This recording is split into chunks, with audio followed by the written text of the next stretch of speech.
गहरे जंगल के बीचों बीच एक पुरानी हवेली खंडहर बन चुकी थी। कहते हैं वहां एक रहस्यमयी दर्पण रखा था जो देखने वाले को सिर्फ उसकी परछाई नहीं बल्कि उसकी छुपी सच्चाइयां भी दिखाता था।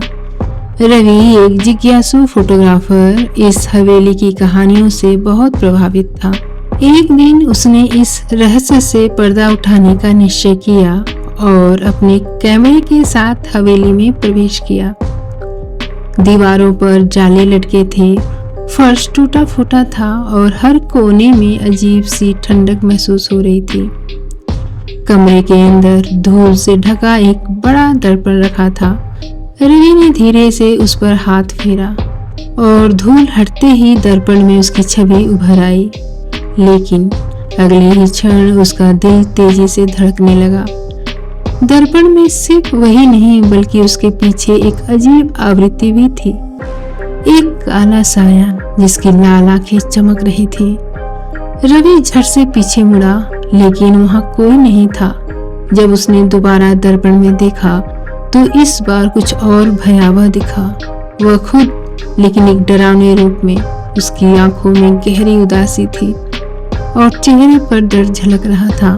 फिर एक भयानक आवाज गूंजी, तुम्हारा सच छुप नहीं सकता। रवि का शरीर कांप उठा।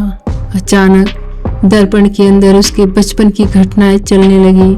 वह झूठ जो उसने बोले थे, वे गलतियां जिनसे उसने मुंह मोड़ा था और वह पछतावा जिसे वह हमेशा दबाता आया।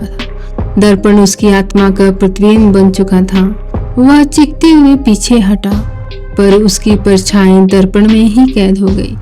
अब दर्पण में उसका असली रूप था, एक डरा हुआ, पछतावे से भरा इंसान। रवि ने भागने की कोशिश की लेकिन उसके पैर जमीन में जम गए थे। धीरे धीरे वह खुद दर्पण में समाने लगा।